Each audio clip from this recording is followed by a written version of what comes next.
Hey guys, and welcome to the battle phase. In today's video, we're going to be taking a look at, in my opinion, the optimal way to play the Mermail Atlantean deck. We know that new Mermail Atlantean support is on the horizon. However, there is still around 2 months to that support, and we have to survive till then. So we're going to look at how to optimally play the deck. The deck is going to resolve around resolving the Diva one card combo. That's how the deck resolves around. So there's 3 things we have to keep in mind if the deck is based on resolving a 1-card combo. So the first thing is that this 1-card combo needs to be consistent to open. The second thing is, if you are depending on a 1-card combo, the 1-card combo needs to resolve in a strong enough board to beat your opponent. So strong end board. And number 3, it obviously has to play through hand traps and be consistent through interruption.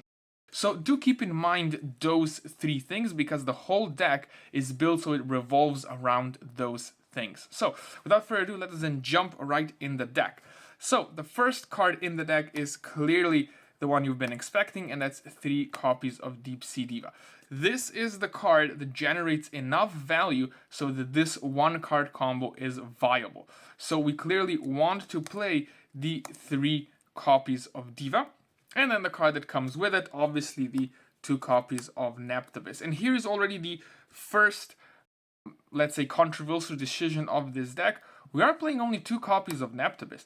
And you have to know, because we have to satisfy the second point, we need a strong enough end board, the Neptubis alone is not going to be full combo. Only Diva itself is going to be full combo.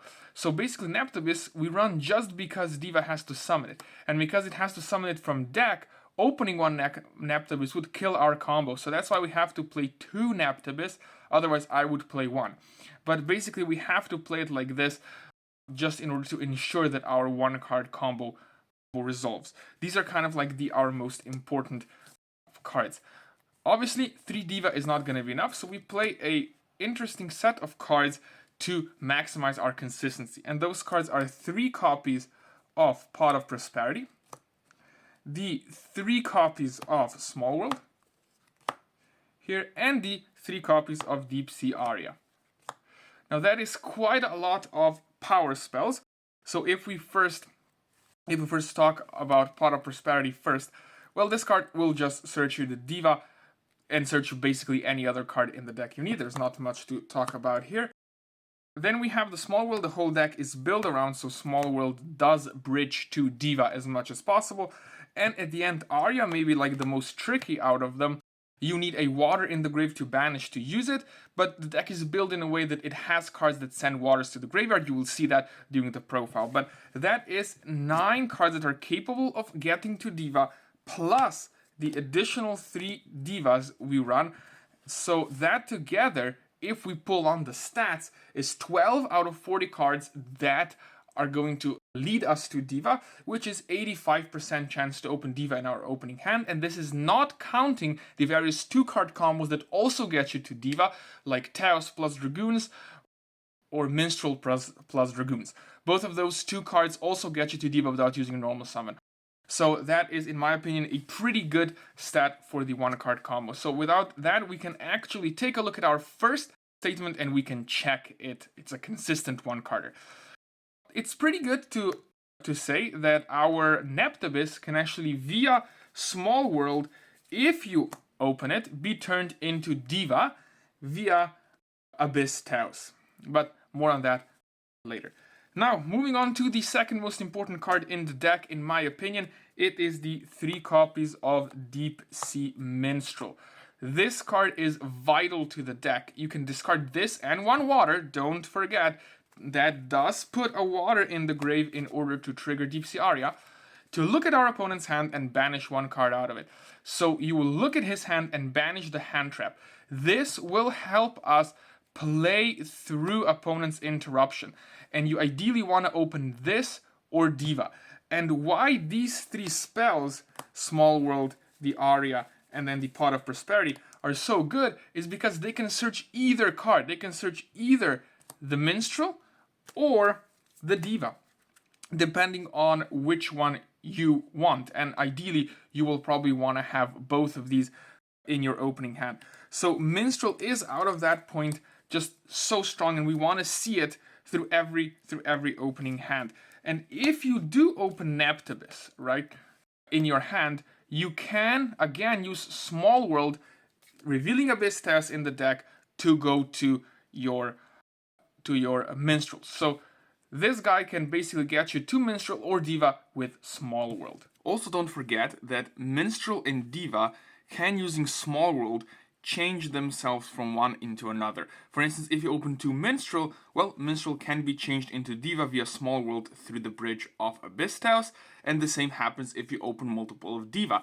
A Diva can be changed with Small World through Abyss Tails into Minstrel. So these two cards are also, even though they're highly searchable, also interchangeable with Small World. Moving on into the water cards, it is clearly the 3 copies of Atlantean Dragoons.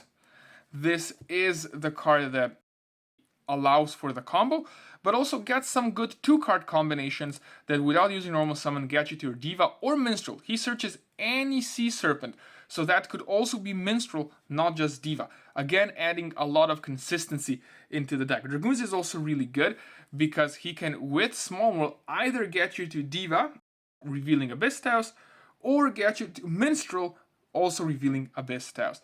So 3 copies of Dragoons is just really good for and consistency and Small World.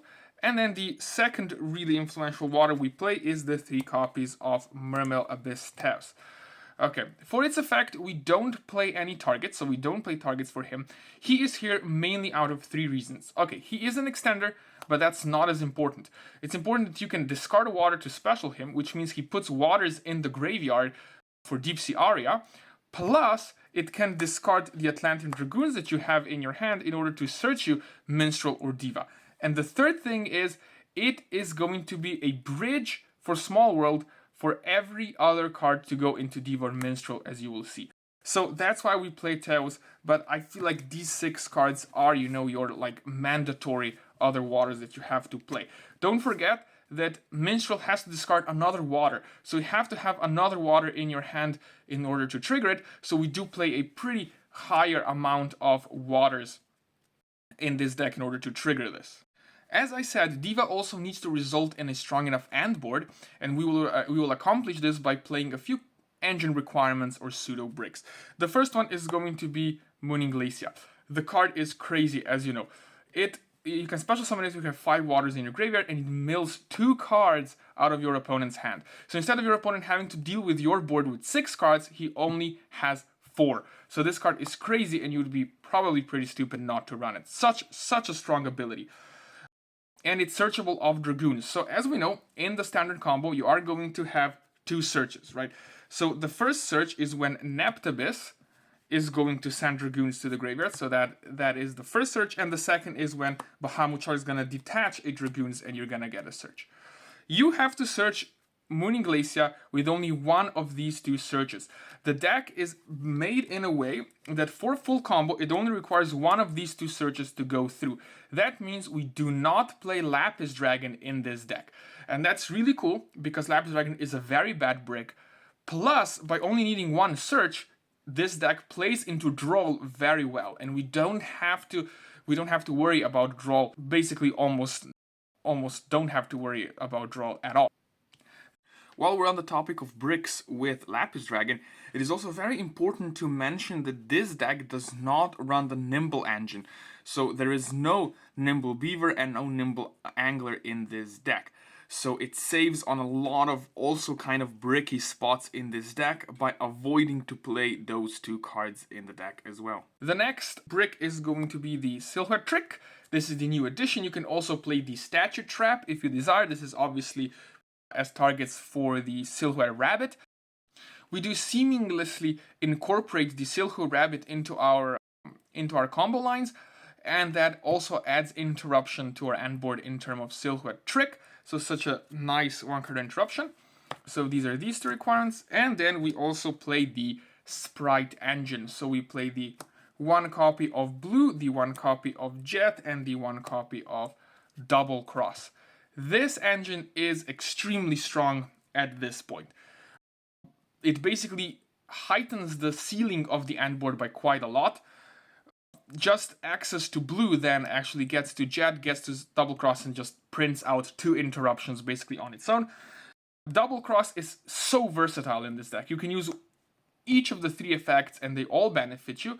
And these 2 aren't even bricks, right? If you open this and, for instance, your Diva gets negated, or not, Diva is a level 2 monster.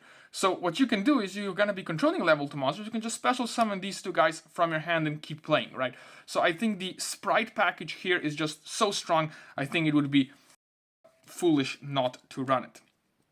So those were our bricks that we have to run. At this point, because of those engine requirements, we can say that we now make a strong enough board. So we check another prerequisite, and now comes the most important part. How do we play through hand traps?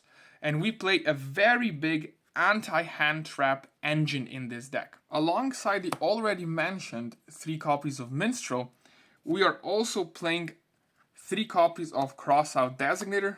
Obviously, a card really well allows us to play through hand traps.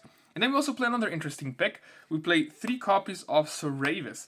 So Suravis is basically a reverse hand trap. You can discard it from your hand and negate an effect that targets your monster. And this is really good protection against hand traps that target, like Effect Veiler or Infinite Impermanence. So this is 3 copies of Suravis then. And then we also play the 1 copy of Called by the Grave. Pretty obvious. So this is a pretty hefty, I would say, anti-hand trap portion of the deck. Together, that is 10 out of 40 cards are preventing your opponent to hand trap you, which means you have a 78% chance to open one of these cards. And this is not counting Pot of Prosperity, Small World, or Deep Sea Aria searching your Deep Sea Minstrel, and this does not count the 2-card combos like Theos and Dragoon, or Minstrel plus Dragoon in searching Minstrel. So that is really good. As we said, the combo requires only 1 Atlantean Dragoon search. The other one we don't need to fulfill the combo. So that search might as well easily be the Minstrel. So you can use the Minstrel mid-combo to get rid of Nibiru if you haven't opened it yet. Another really good thing about Suravis is that Suravis is such a good card with Small World because it bridges into Diva through Abyss Theos, and it bridges into Minstrel through Abyss Theos or Ogre, which is a little bit of foreshadowing. So this is also really good to play like that. So that is a pretty hefty, I would say, portion of anti-hand traps, making sure that our 1-card combo resolves. The last part of the deck is the hand trap lineup. Obviously, because we do play the Crossout Designator, this hand trap lineup needs to be quite varied. And I have went through all of the lists of EU WCQ and NA WCQ to see which hand traps are most popular and combine it with which hand traps ruin our deck the most, and we've came up with this 5 hand trap lineup. So the first card, obviously, Nibiru. We can't talk much about this. This is clearly, it wrecks the combo, so you want to have possibility to, hit Nibiru off of Designator, even though Minstrel plays very well around it. The second card is going to be the Veiler, clearly negating the Diva is GG. Then we also play the Ash. It's obvious Ash doesn't target, so Suravis can hit it. And then the Ogre, Ogre is pretty popular. It was between this and Droll, but we play the combo plays around Droll very well, so I would choose Ogre. And the last one, obviously, the Infinite Impermanence. So this is the 5-card hand trap lineup. It's really good because it also acts as hand traps going second, right? So statistically, that's still 5 out of 40 cards are hand traps, which means 51% to open one going first and 58% to open one going second. So that is the hand trap lineup. With the following hand trap and anti-hand trap lineup, we are in fact doing all in our power for this 1-card combo to resolve, so you can check the last statement on the list as well. Also, not to mention that Veiler can bridge to Minstrel via Ash, and Nibiru bridges to Minstrel via Ogre. So if you don't need hand traps, you can also convert them into anti-hand trap. That is the hand trap lineup. However, I do have an honorable mention here. There is a possibility for you to play in those 4 hand trap spots, also Skullmeister. Now, I know the hand trap is not as good, right, and not fitting into the format right now, but the reason why you could consider playing the Skullmeister is because of Small World. Skullmeister being played in the deck means that Mermail Abysstheos is not only a bridge to everything, but can also be himself revealed in the hand in order to search the Deep Sea Diva. So that means that if you play Skullmeister, also Abysstheos in your hand alongside with Small World can result in searching Deep Sea Diva, which is sadly not possible with the current configuration of the deck. Now that we've established the main deck, let's see what endboard pieces do we have in the extra deck. Starting the extra deck off with the 3 main cards, and that's 3 copies of Goyo Defender. These 3 cards are crucial here in order to raise the ceiling of the end board and really allow you to combo well. What you're basically going to do is you're going to make one with Diva and Neptibus, and then he's going to summon also 2 more from the deck, and this is going to be the field where you're going to be doing all the combos. There's not much to talk about. These 3 cards are crucial for the end board.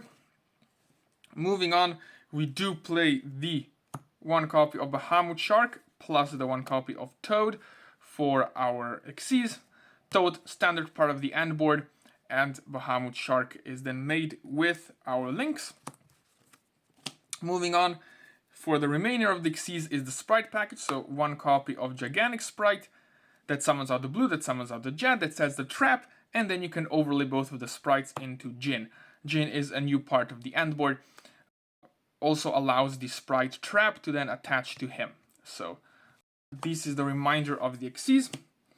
Now for the links, 2 main playmaker links, obviously Ujinga Kashima, we make it with 2 copies of the Defenders, because the guys are level 3, and then you can make with 2 Dragoons, you can make the Bahamut Shark. And the other one is the brand new card, the Silhouette Rabbit. Basically, this card is just really good because this can be used for link material, and the only way to get rid of it is to overlay it into Gigantic Sprite.